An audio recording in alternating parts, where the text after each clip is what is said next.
When I'm caught up in trying to move forward, trying so hard to find a better way. When my mind won't stop, when I'm beating myself up, I know it's time to stop and gently say, it's enough to feel the breeze on my face. It's enough to just breathe life. It's enough to know the love that's in my heart. It's enough. Silent night, holy night, all is calm, all is bright. Sleep in heavenly peace on this silent night.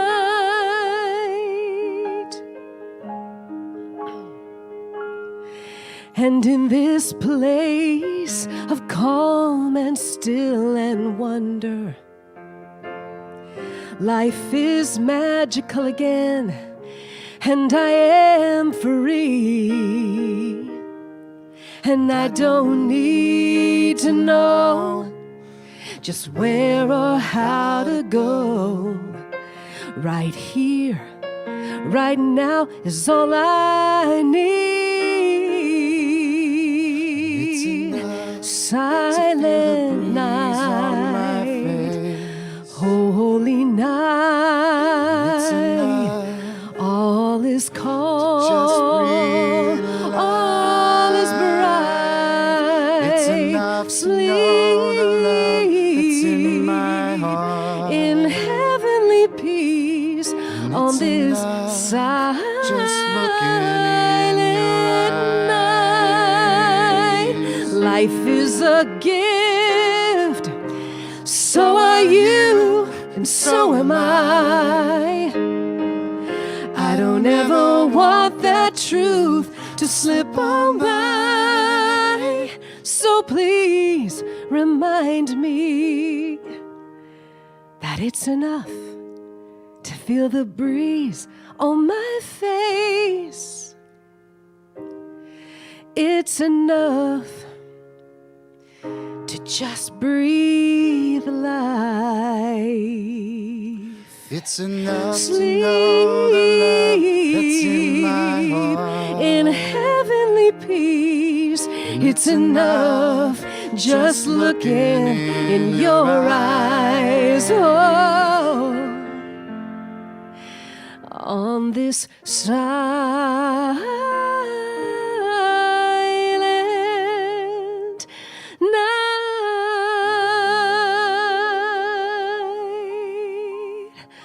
Oh.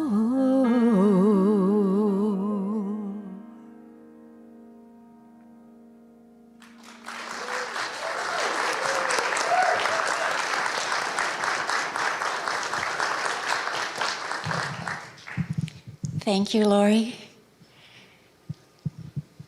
Oh, good morning. Good morning, Unity of Portland. I'm so happy to be here. And we're going to start with an opening prayer. But before we do that, I would like to take a moment for us to just go in silence and remember those families and friends of the children in Michigan who lost their lives this week. And so if you just close your eyes for a moment and just open to that place in your heart, that place where we know that they are surrounded by the infinite, loving presence of an infinite universe that knows love. And these 4 beautiful students and the ones that are recovering in the hospital, and for their family and friends.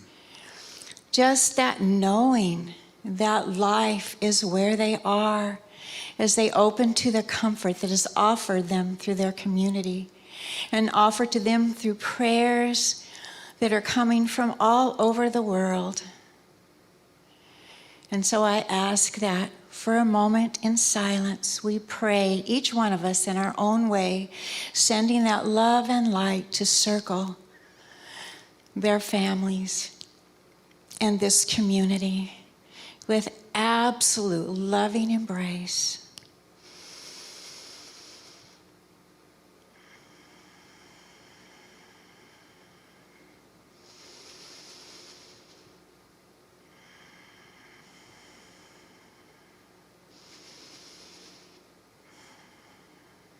Thank you.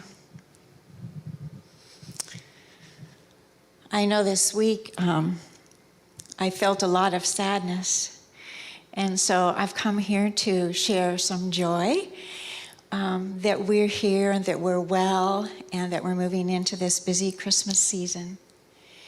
So we're going to start, or I'm going to start with you, this service, this celebration of the Advent of Peace with prayer. So what I know and I believe deep in my heart of hearts, that there is one infinite presence, one power that is so available to each and every soul that surrounds this planet Earth with its uplifting energy of kindness.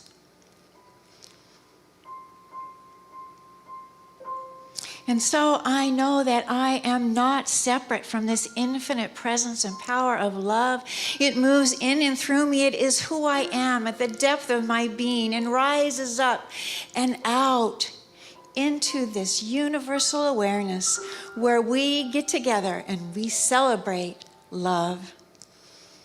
We celebrate that love and that peace that passes understanding, knowing that it's okay not to have the answers for why things happen, but just know that there is an orchestrating, there is an absolute power that is there, and it's in love, and it's in peace, and it's in harmony with all that is.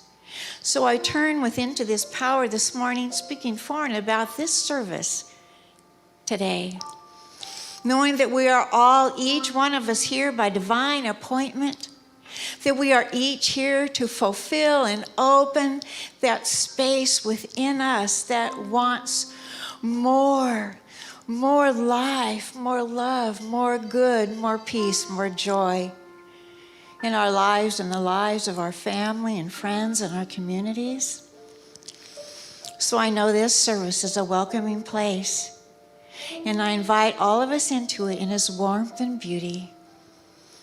And as I do so, I just give great thanks for this coming together. And I just let it be so, let it fly into the heavens above, and let it be. And so it is.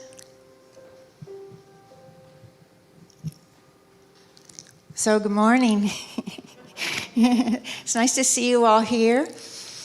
This is my first time here being a platform assistant, host, or whatever it's called. And I'm really excited about it, but I am a little bit nervous.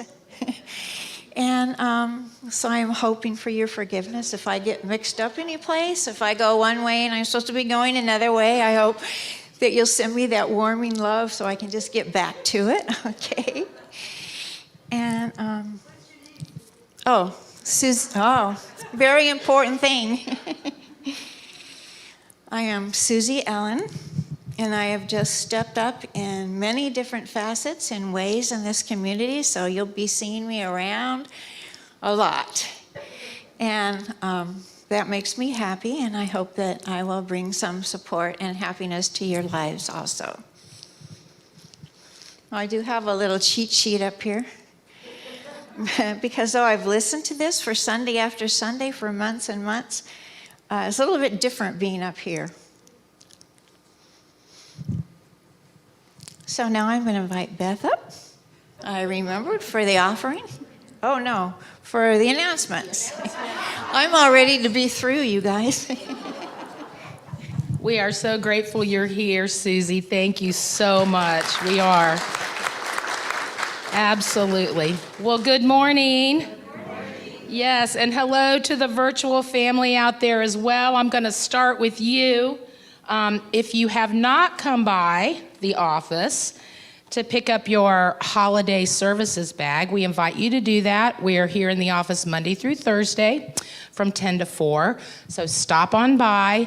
And I want to mention, too, if for some reason you think you cannot make it over here to the church, give me a call. We will figure it out. We absolutely will. So let's see. I want to start by mentioning this Wednesday night is our remembrance service. Excuse me. And this is a service that we do every year where Lisa will set up an altar. We invite you to bring pictures of any person or pet that you may have lost this past year or in years past. It's a way for us to heal as a community.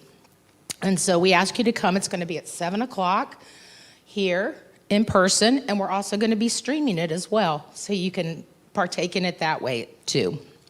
So that's this Wednesday. I want to thank everybody for stepping up for our community outreach, the Giving Tree. Pardon me. I do want to say our length of time for getting presents in for the requested gifts was shortened to a week. And man, the heart of this community just really came through. All the tags went. The gifts are coming back in. We're very happy about that.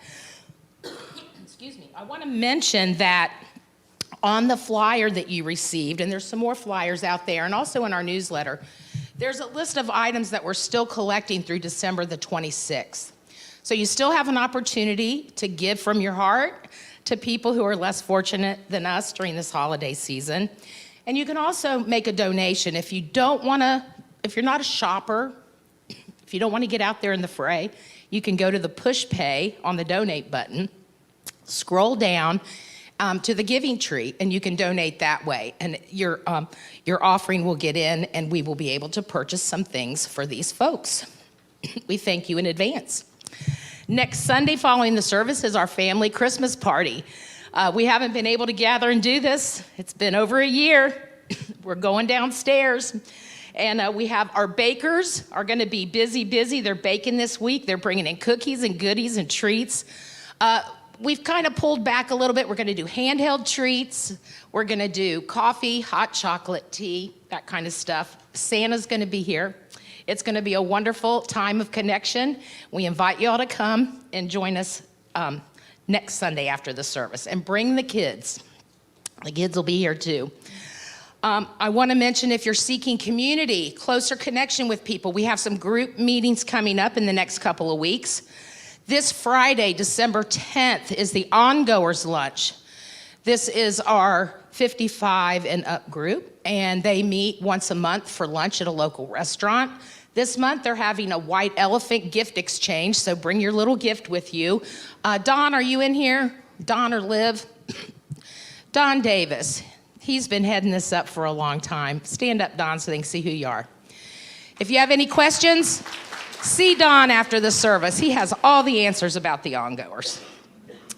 Today, following the service, we're super excited that our 20s and 30s group is going to meet for the first time. So they're going to have a little meet and greet in the chapel. And I want Monica and John, where are you at? You guys stand up. Yay, yes. They joined our spiritual family last week, and they have just stepped up in a wonderful way, and we're just so grateful that they're willing to usher this group into its next phase. So we're super excited about that. If you can't stay, at least and you're interested, pop in and let them know that you're interested so that they can put a name with a face. Our men's and women's groups meet a week from this coming Saturday. And I mentioned that all of this information is in your newsletter that you get each week in your email if you scroll all the way to the bottom. I understand some of you don't do that, but I'm just mentioning that it's full of information if you'll just scroll to the bottom. That would be really great. I want to thank all of you who showed up to volunteer. We shook out a couple new greeters last week. They came by the church. I got them signed up on Sign Up Genius. Some people are struggling with what does it come in my email? How do I sign up? Whatever. I'm going to be out at the desk today with my laptop. If you have any questions about volunteering or Sign Up Genius, I will answer them for you today following the service. And I do want to mention that this week, for those of you who are signing up, the winter calendar is coming out for January, February, and the first couple weeks of March. So we're going to do a big push. We're going to try to get everybody signed up so that it'll be a wonderful, stress-free winter for all of us. We appreciate that in advance. If you did not pick up your Advent book last week, we handed out Unity's A Christmas to Remember Advent books. We have them on the table right outside the door. Inside, there is a flyer that lists all of the holiday services. We ask that you pull that out and stick it on your fridge or your bulletin board so that you know everything that's coming up. And because there's a lot. We've got a lot happening this year.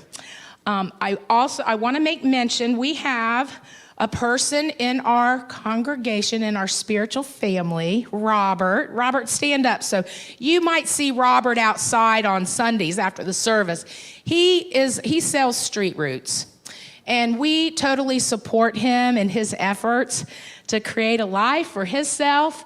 And I want to mention that they have come out with their holiday zine.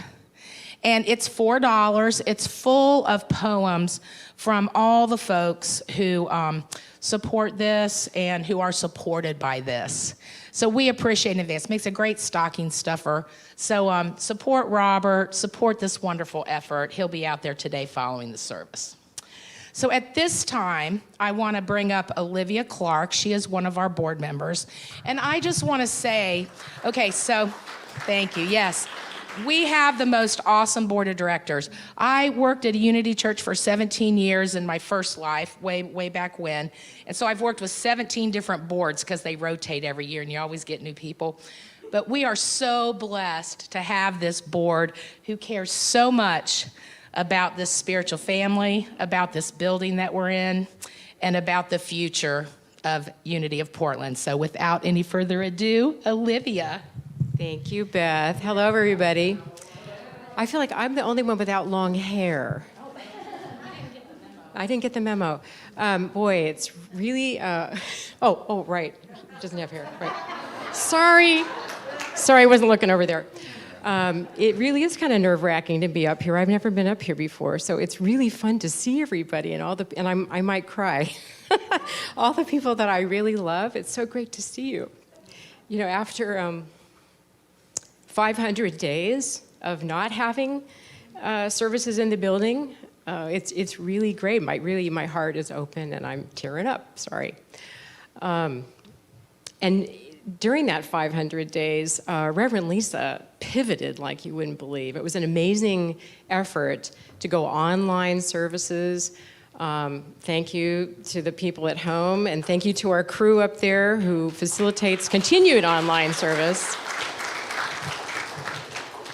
So it was really amazing things that they did. And the other thing they did was they kept the bills paid. And they did everything they could to reduce expenses. They reduced the staffing, reduced the programming, but still we didn't keep up. So we're asking you this holiday season for a special gift, if you're capable. I know Reverend Lisa was going to do this herself. She's not here today, but asked me to do it. But just to dig deep, if you can. You know, during the pandemic, the building was closed, but a lot of things were going on. I mean, look around you. The building was painted by volunteers inside and out. The garden team kept gardening, and it's beautiful. The chaplains kept doing what they do. The outreach team kept reaching out. You know, things kept happening. I know the Sunday school folks kept in touch with families. There was a lot of things that were going on during the pandemic, even though the doors were closed. We had our Better Together conversations. I don't know if any of you remember those with our BIPOC folks here at Unity. It was really great. So a lot of great things happened, but we fell behind financially, despite all of that effort. And there were people that were very generous and opened up their pocketbooks during the pandemic. But like I said, we felt we've fallen behind. I just want to say, for me personally, I started coming back to Unity about 4 years ago. I had a really difficult event in my life and brought up a lot of old grief and pain, and it means a lot to me to come here to my spiritual home, to see all of you, to feel supported and loved in a very safe place. In fact, I feel, this may sound funny, but I feel grounded and uplifted at the same time. So this holiday, I'm going to make a special gift. I've already made a commitment to a monthly contribution. You know, I'll admit I was one of those people that really only gave when I came, and now I'm giving on a monthly basis whether I'm here or not. But I do intend to make a much larger contribution this holiday season. And thank you in advance to all of you who can do that. We really appreciate it and appreciate your membership and your support. And it's just great to see you. And remember, divine love, as me, blesses and multiplies all that I give, all that I have, and all that I receive. Thank you.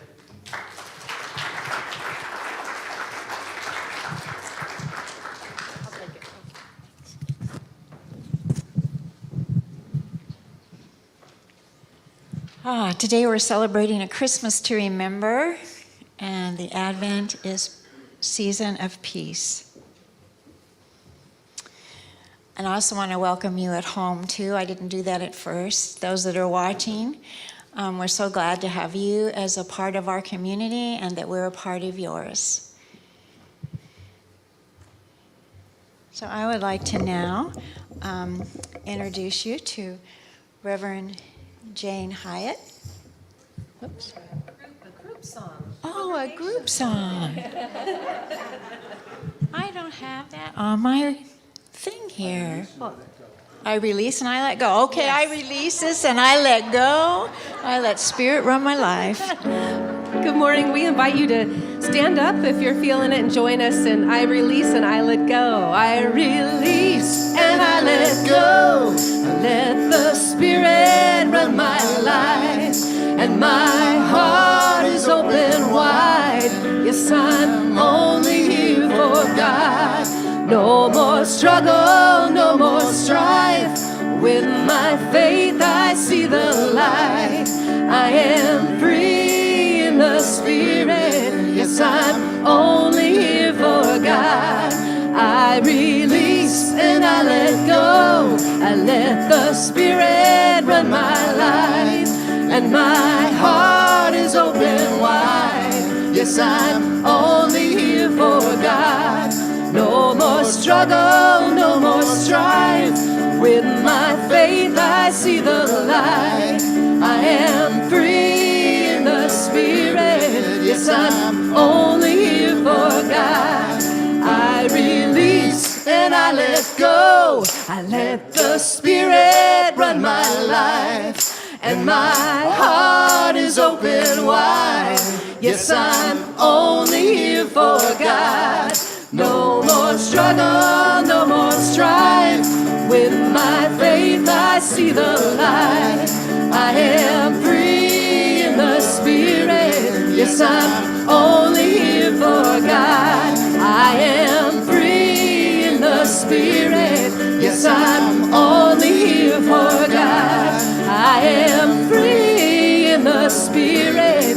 Yes, I'm only here for God.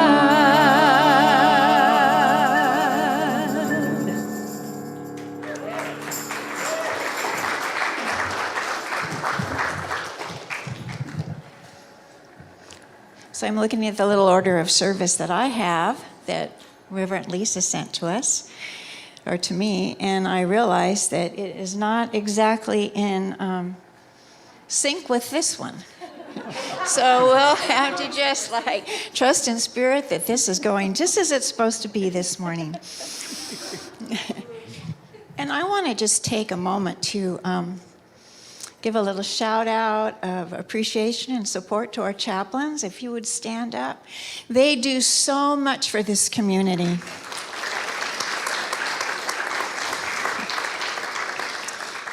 They, more than just praying with you after Sunday, which is a great and a big thing, but they hold this community in their prayers and in their hearts day after day, week after week, month after month. They are the lay ministry of our church here. And it is so important to acknowledge them and love them. And when you see them, give thanks to them for all the work that they do for us, just out of the love of their own heart. Thank you for being here. So I'm kind of shifting the order of service myself here, so we'll see if I keep up with myself. So I want to also introduce Reverend Jane Hyatt, who is speaking about longing for peace. Do you want to just stand up and just give her a really warm welcome? She, I believe, is from Bend, Oregon. Is that correct? Okay. Let's see. Okay, newcomers. Hi, if you're here for the first time, we want to welcome you to our service, to this place of love, and let you feel our embrace. So if you're here for the first time, if you could just raise your hand. We won't make you say anything or stand up.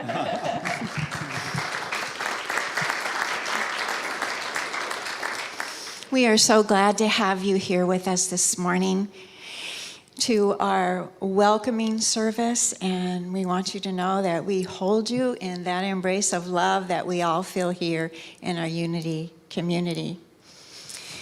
And we invite you to, if you haven't already, pick up a new member packet. This just tells you a little bit about Unity, and on the back, there's a little green card here, and if you would be so kind, if it works for you, to fill this out and just drop it in the offering basket on your way out so we can know a little bit about you and we can welcome you warmly in person. Also on the front of this packet, there's a little red rose, and if you just take this off, put it on your shirt, so we can come and welcome you in person after the service. And I invite all of you that have been here many times to find these people and welcome them. And we also want you to know, if this service doesn't work for you in any reason, you are so loved, and we want you to continue searching until you find that community that feeds you and fills you and loves you in the way you deserve.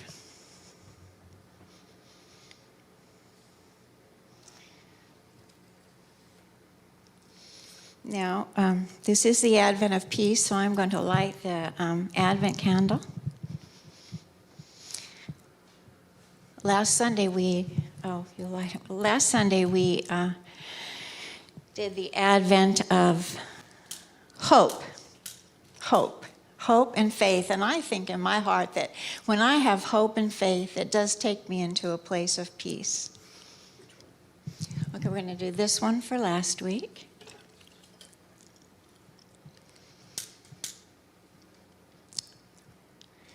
And then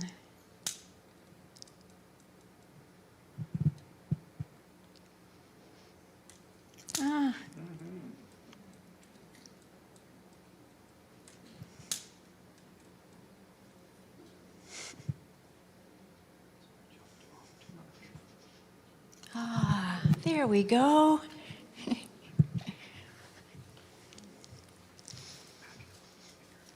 So peace. When Mother Teresa was asked, what can I do to promote world peace? Her wonderful words of wisdom were, go home and love your family. And isn't that truth? Isn't that where peace starts? It starts right here in our own hearts, and it moves outward from us. It's not something we grab from outside and bring in. It's a peace that we establish in our own heart, in our own life, with our own family and friends and community. We sing the peace song every Sunday here, but how often do we not listen to those words? Peace does begin right here, right now, in this moment, in each and every heart.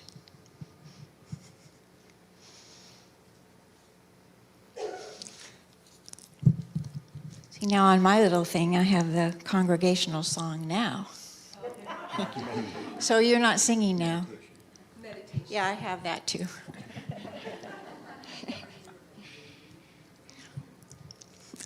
Before we do that, I would just like it if you could just stand up for a couple seconds and look around the room and just welcome and greet the people that are here, just with your smiling eyes.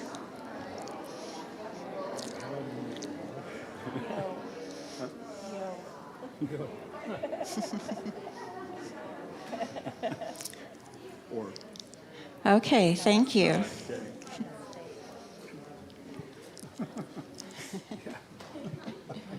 Oh, that was nice. Brought kind of energy in the room up a bit, and I needed that. So now we're going to have our time of meditation. So I'm going to ask you to just go within and begin to create sacred space as we listen to our meditation song.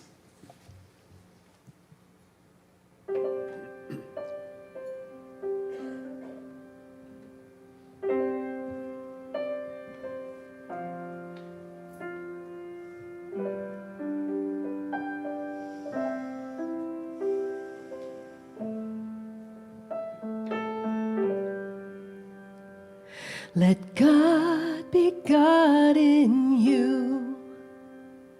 Let God be God in me. Let God be God in everything. Let God be. Let God be God in you. Let God be God in me. Let God be God in everything. Let God be. Oh, let God be God in you. Let God be God in me. Let God be God in everything. Let God be.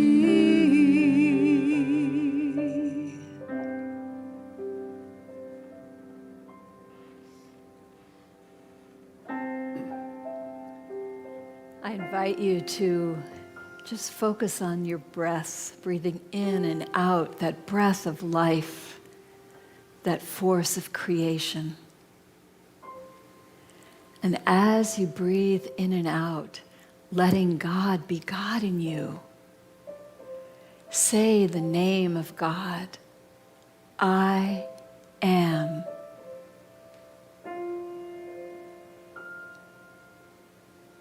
And remember, we teach in Unity that there is no separation. What we call God is this force, this creative energy that flows peacefully, lovingly through all that is. And we are that. Like the wave of the ocean, together we are the I am.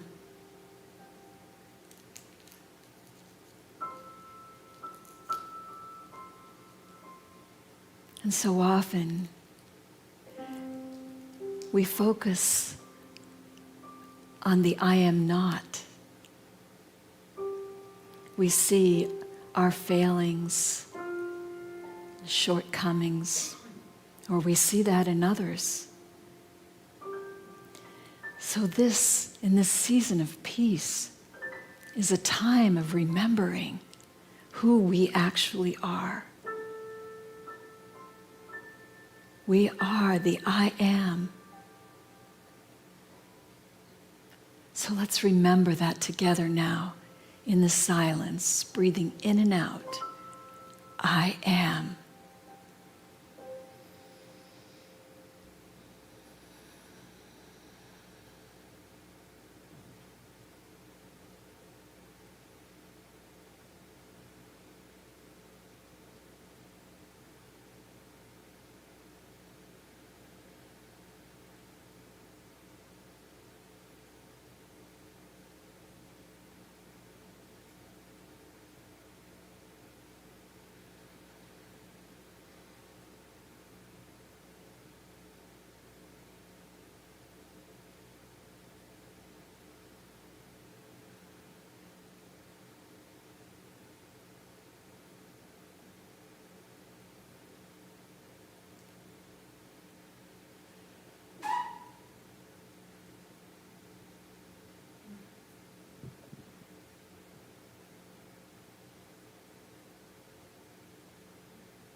As we feel the energy of this collective agreement to acknowledge ourselves and this community as the I am, we celebrate allowing God to be God.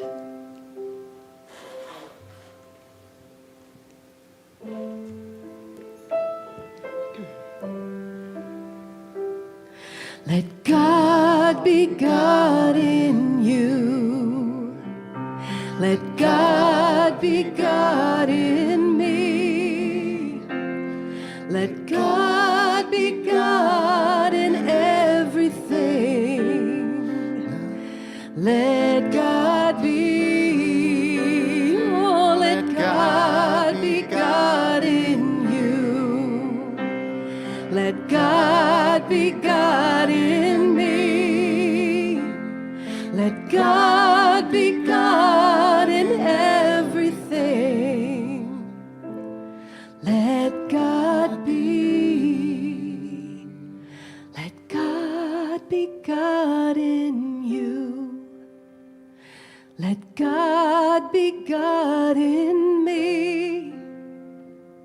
Let God be God in everything.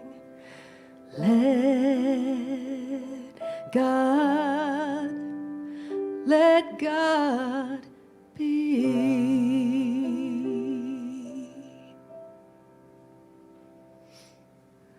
And so it is.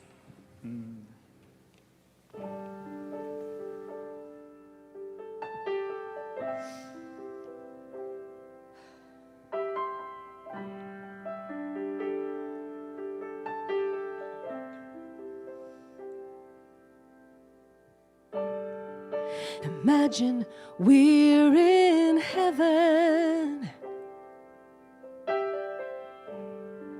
It's easy if you try. No hell below us. Above us, only sky. Imagine all the people living for today.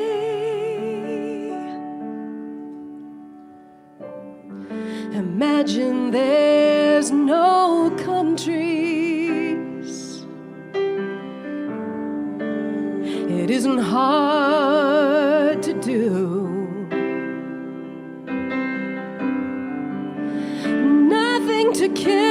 or die for,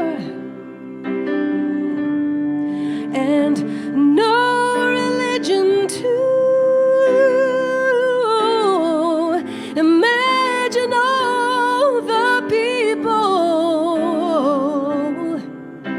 living life in peace.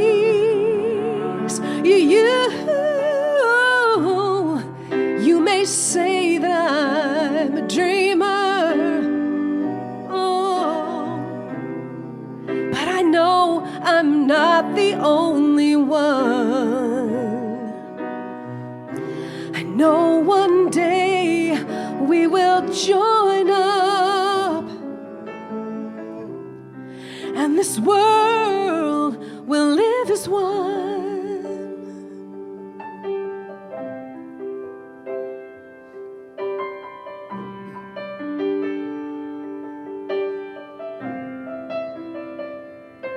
Oh, imagine no possessions. I wonder if we really can. No need for greed or hunger. A brotherhood of men. Imagine all the people sharing all the world. You may say that I'm a dreamer, oh, but I know I'm not the only one. I know one day we will join up, and this world will live as one. You may say that I'm a dreamer, oh, but I know I'm not the only one. I know one day we will all join up,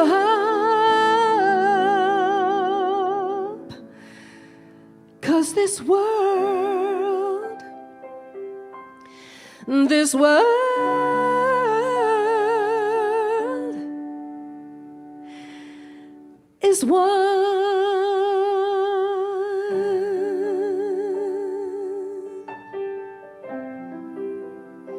Oh, the world is one. We are one.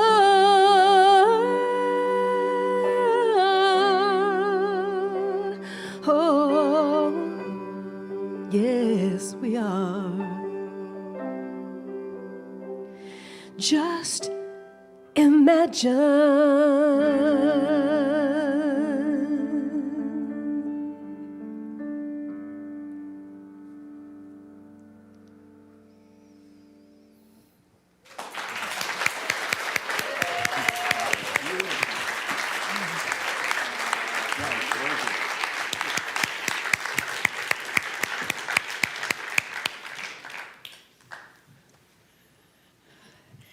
Thank you, Lori. That was the perfect song, and what a beautiful rendition of it.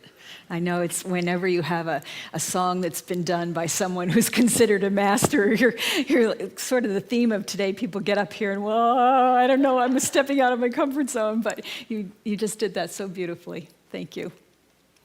And I am so grateful to be here with all of you. What an honor. This community feels so warm and welcoming, and I feel so honored to be stepping into Reverend Lisa's very large shoes. I mean, I have big feet, but she has metaphorically big feet to step in and fill. She's really an icon in our movement, and you are so blessed to have her as your spiritual leader here. So, yeah.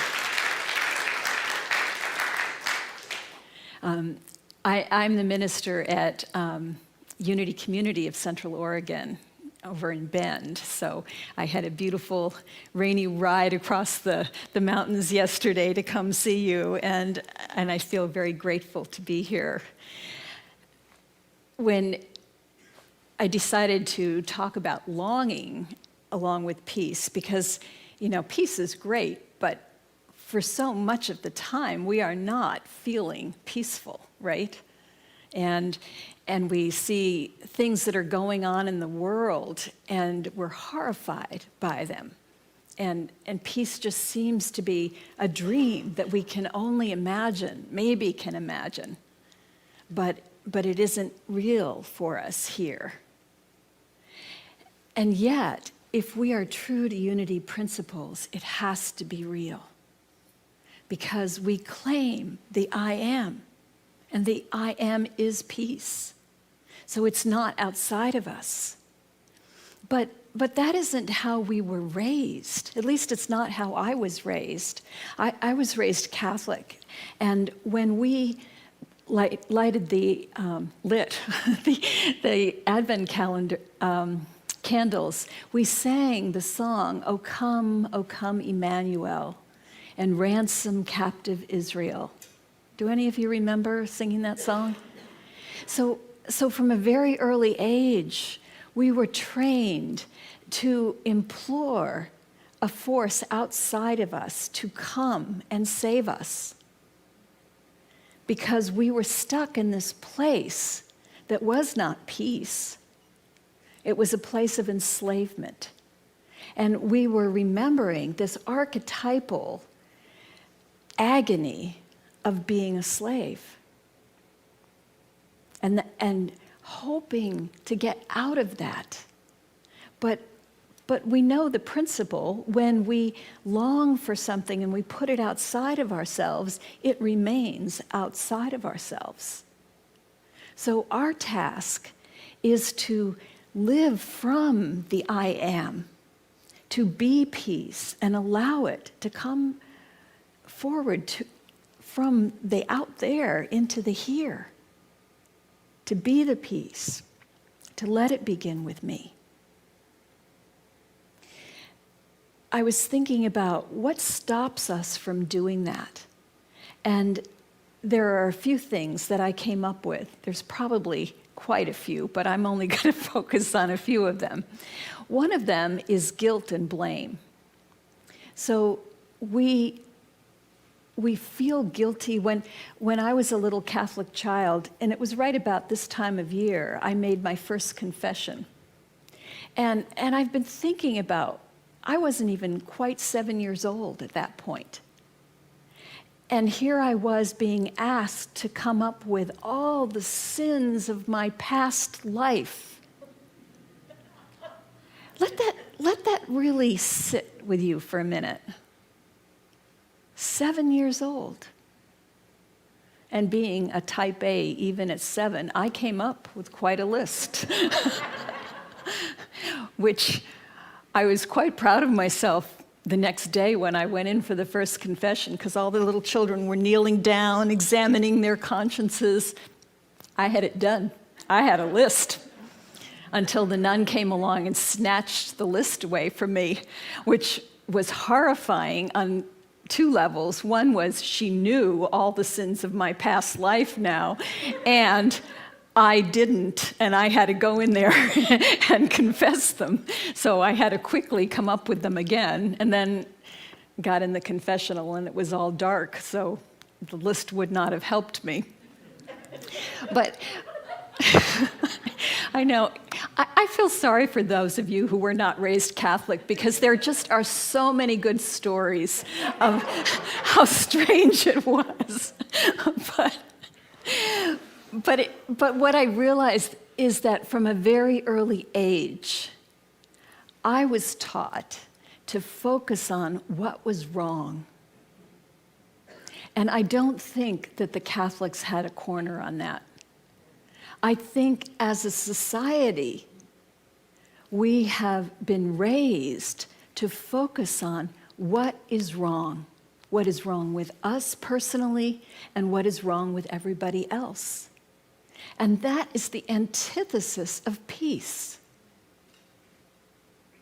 while we are busy focusing on what's wrong, we don't shine our lights. Like Susie was up here and she was so brave in taking a chance and doing something that she hadn't done before and sharing with us that this was new for her. But how many times do we fail to step up and do something new for us? Because we might make a mistake. And God forbid, that would be awful, wouldn't it? We don't want to see ourselves as the person that does something wrong. And ironically, we see ourselves that way all the time. We live and marinate in a state of self-criticism for how we fail to meet the mark, instead of living in a place of appreciation for everything that's wonderful about us. I'm lucky enough to have several grandchildren, but the youngest one is 9 months old, and she's still in that place of discovering new talents where, like, whoa, toes, look at these things. You can pull on them, and you can stand up and maybe even take some steps. It's so exciting. And somewhere we make a transition from that place of discovering all the wonder of us to focusing on what's wrong with us. And then we share that because we look out at everybody else and see what's wrong with them. And sometimes we even go so far as to let them know we noticed. And this doesn't create peace. We look at people, like Susie was mentioning about that atrocity in Michigan. We look at the young man who did that, and it's very difficult to feel peaceful inside. It's very difficult to look at him with eyes of love, to see perfection there. When someone has done something so heinous, how did he get to a place? Because he was once that little baby who was discovering toes and the ability to stand and walk. How did he get there? How did his parents get to the place they were? We can hold them in a place of wonder, in a place of wonder at how did they find their way away from the love that they are. We can send them love, and that brings us peace. If we sit in a place of just horror and judgment, we are not the ones who are tasked with being the jury. We are the ones that are here to be the I am, and the I am is not making a list and checking it twice. The I am is love, period, and knows nothing else and can see nothing else. And that is who we are here to be. It doesn't change that the action was a terrible action. It doesn't change that people are suffering because that action was taken. But it is not ours to cast the stone. And we don't cast the stone not only because it isn't our right, but because it takes us out of peace. And we are here to be peace. So that's one aspect. We don't want to step away from peace. And we do that by not engaging in blame and guilt. A second way that we do this is by dehumanization. So whether it's that young man or somebody else, we have to be able to see people as human. Maybe because I've romanticized indigenous people and their wisdom, because I'm so familiar with all the teachings that are really beautiful that come from indigenous American people. I was surprised to read that in New England, prior to what we probably mostly heard as the Iroquois Confederacy, but was the Haudenosaunee, let me read it correctly, Haudenosaunee Confederacy is what they called it. Prior to that, it was a situation of warring tribes. There was a lot of bloody warfare going on, and there were chieftains who were like warlords. And there was no peace that was possible. People could not imagine creating peace. And somewhere along the line, there was a baby who was born who had a destiny to grow and create peace. He was known as the peacemaker. And he came up with a peace process that involved 3 steps. And the first step was power. And power came from not dehumanizing the enemy. So we say things like, have you heard our politicians say, well, we don't talk with terrorists? Why don't we talk with terrorists? They're the ones we're at war with. If we don't talk with them and they want to kill us, how will we create peace?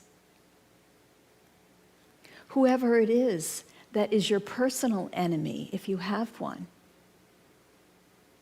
how are you embracing them? Do you see them as human? If you don't, how will you create peace?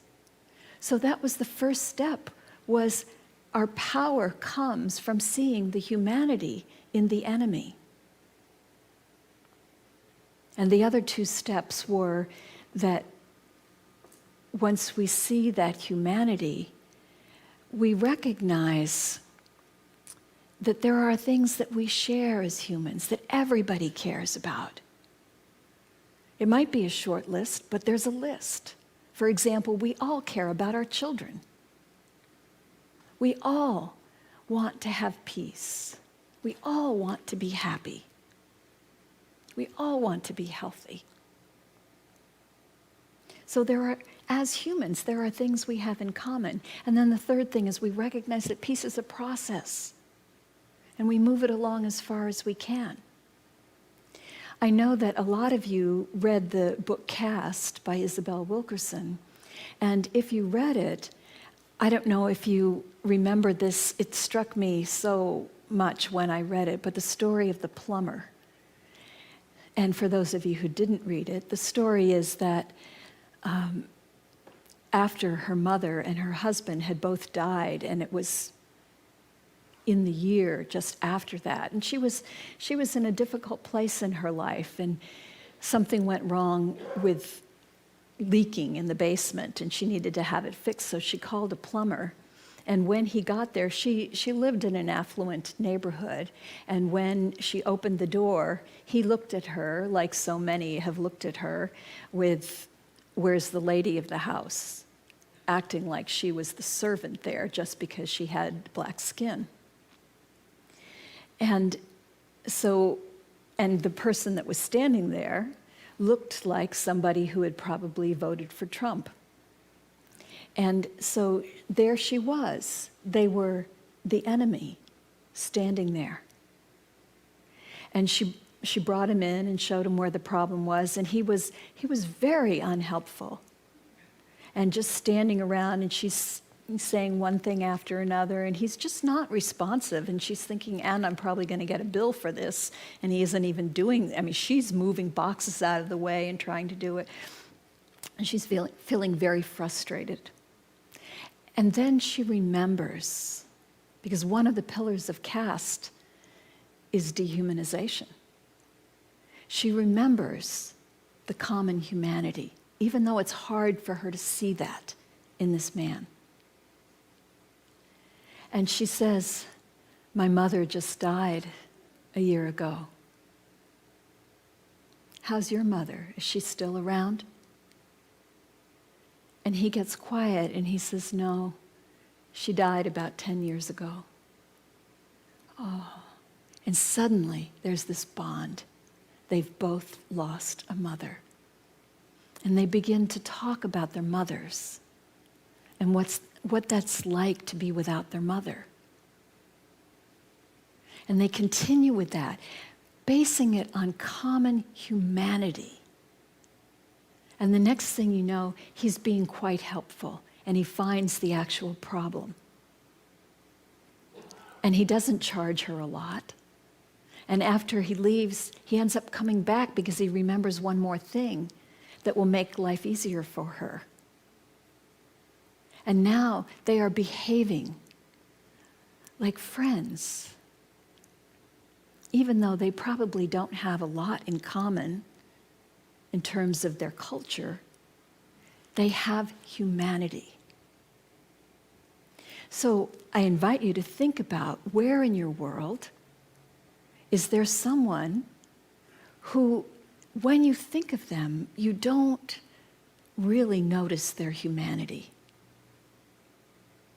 but instead you're focusing on how they're the other, what's wrong with them, and how might you bring peace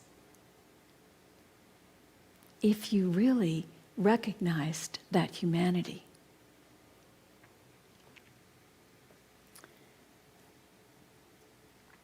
The third point that I want to focus on is how we get enslaved by sense consciousness.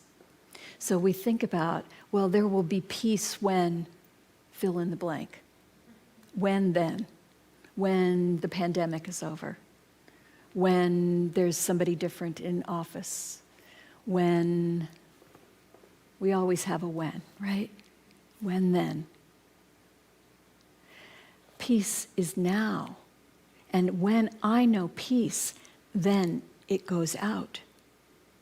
When I believe that peace is possible, when I have what if thinking. I was reading the story of Madam C.J. Walker. Maybe some of you are familiar with her. She was a woman, she was the youngest of 5 children, and she was the first one in her family that was not born into slavery, because she was born right after the Emancipation Proclamation. But she was born to people who had been enslaved, and her first job was in the cotton fields picking cotton. And she rose up from there to be in the kitchen and then doing laundry, or maybe the other way around. But they were jobs that were not great jobs, because that was the culture of the time. But C.J. Walker had a dream. She had a dream that she could be something more, that she was not limited by her circumstances. And she began to wonder, what if she could do something and she could become wealthy and she could use that wealth to help others? And she ended up working for somebody who sold beauty products. And it was, prompted by her own pain, because she was starting to have balding happening with her hair and skin issues because of harsh chemicals that were in the products that she had available to her at the time.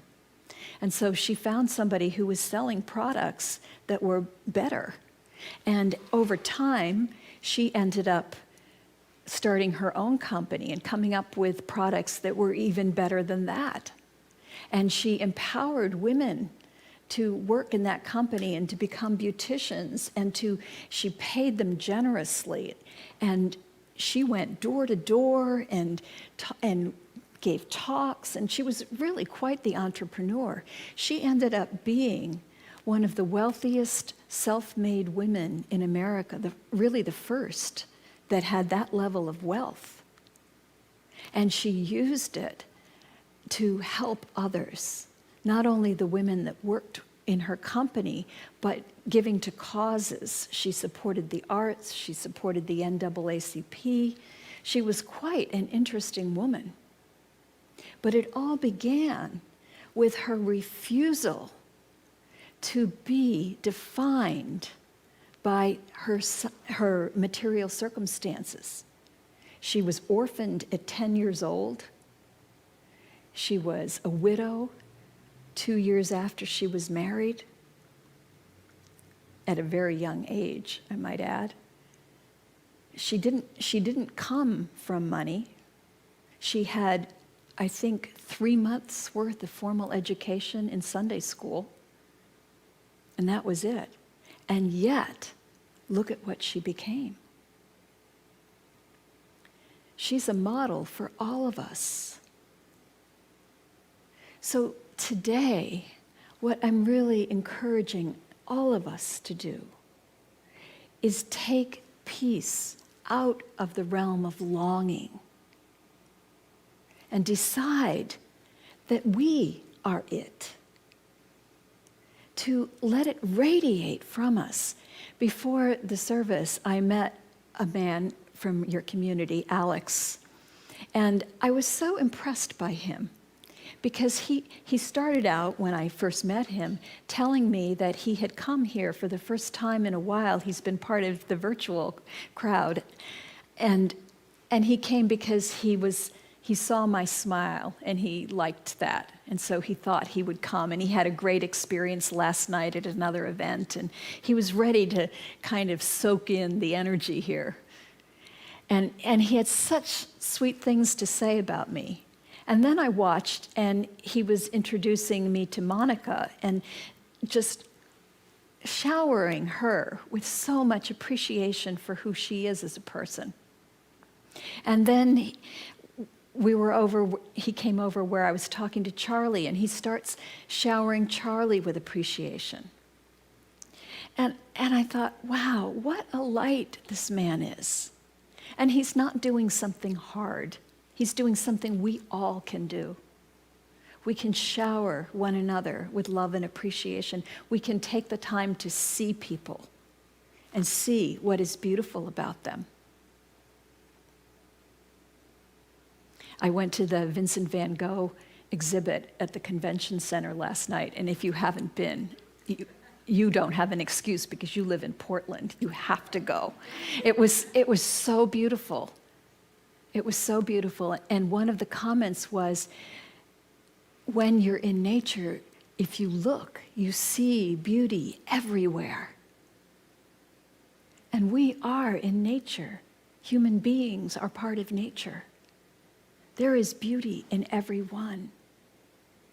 And that is a peace activity, to see one another as beautiful, to see the humanity, to see the godness. This is how we make peace. We put down the weapons of war, guilt and blame and dehumanizing. We stop limiting ourselves by what we see in front of us, and we let our spirits expand into what if, the field of all possibilities. And we shine our light of love and appreciation. And when we do these things, then we have peace. So I bless this community, this beautiful, beautiful unity of Portland. You are doing such great work in the world. And I am so grateful to be here with you today. Namaste.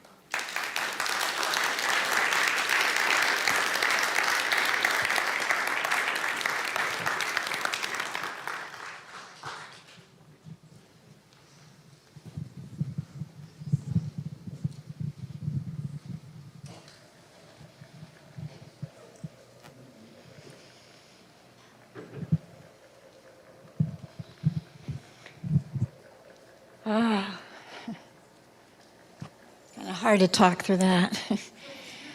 Oh, that was beautiful. Thank you so much. It really, really, a round of applause. That was incredible.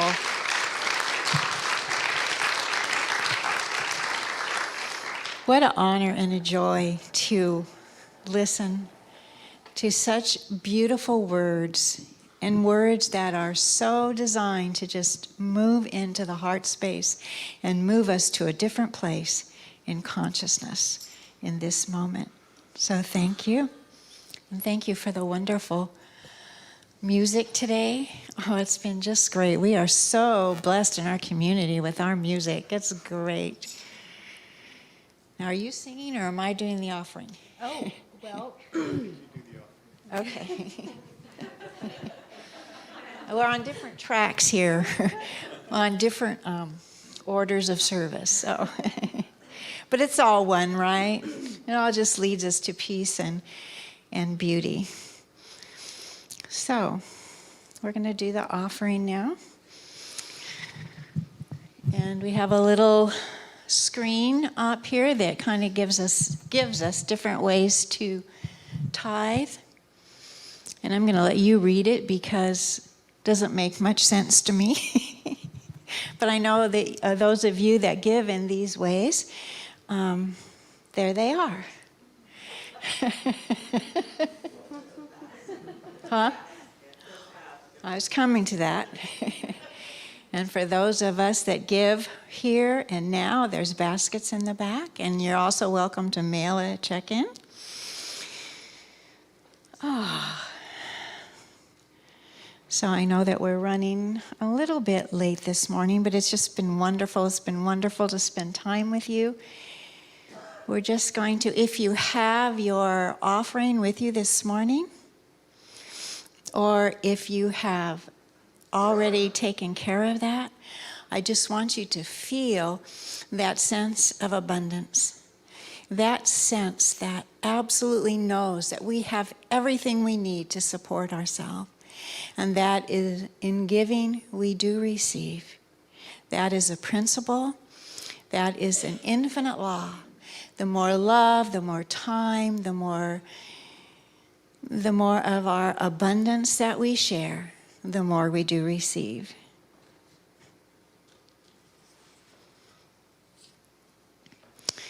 So, will you say with me what's up there on the board?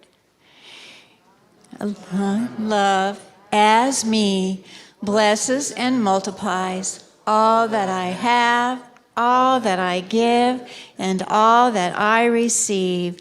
Thank you, life.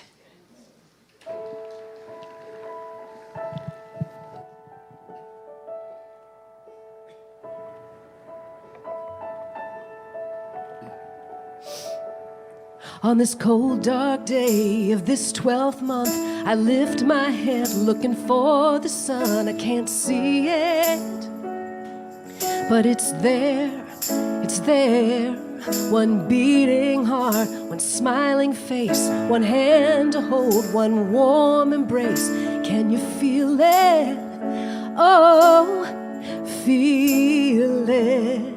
The light of love is what we celebrate, born to all in these holy, holy days. One light of love, manger, menorah, muhindi, all one light, pure light, the light of love, the light of love.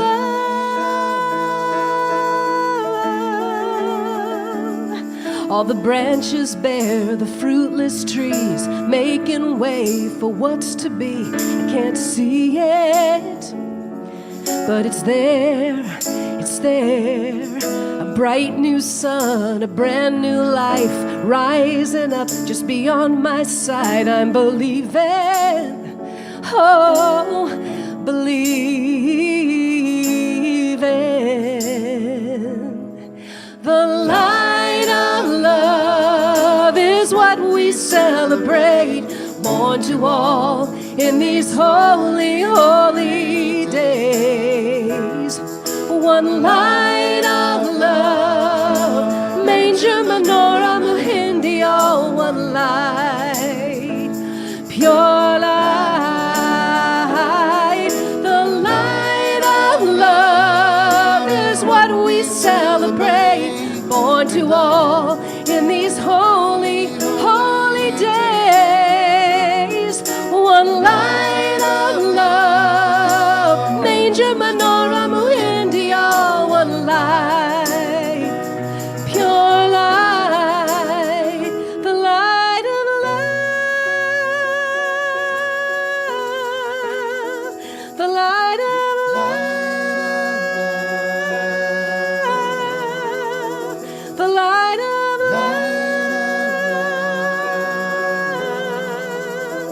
the light of love.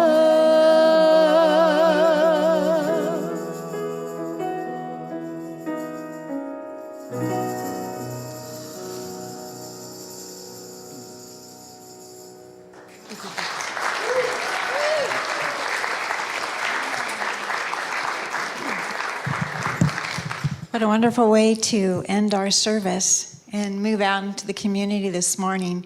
Just feeling that light of love that's within us, each one of us, right here and right now. In a minute, we're going to end our service with a peace song and the unity prayer. And I want to once again remind you all that we have these absolutely stellar chaplains up here to pray with you. So I invite you to do that up here in the front. Thank you.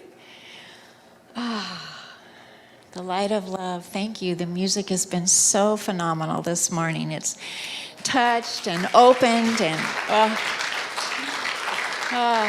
what a great blessing. Music brings such peace into the body. Okay, so if we'll all stand now for the peace song.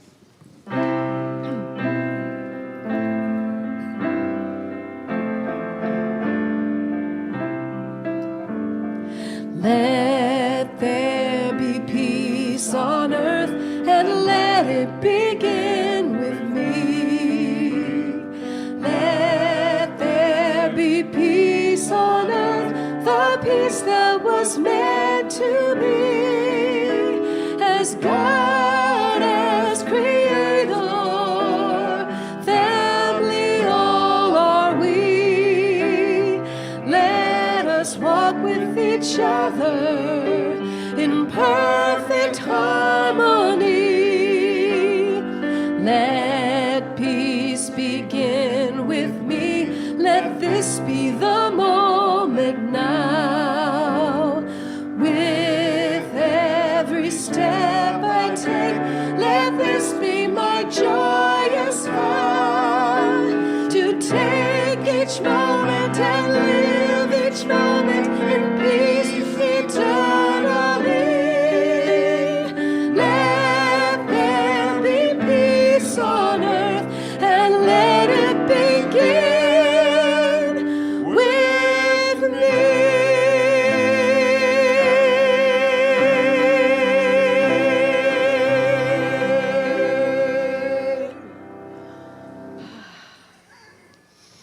So I invite you to join with me in our unity prayer, which is also up on the board.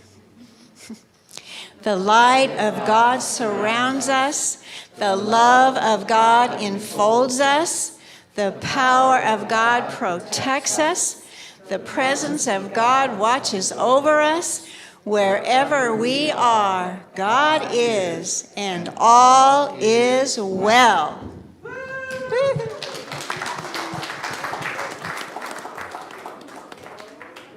I hope you feel better soon, Lori.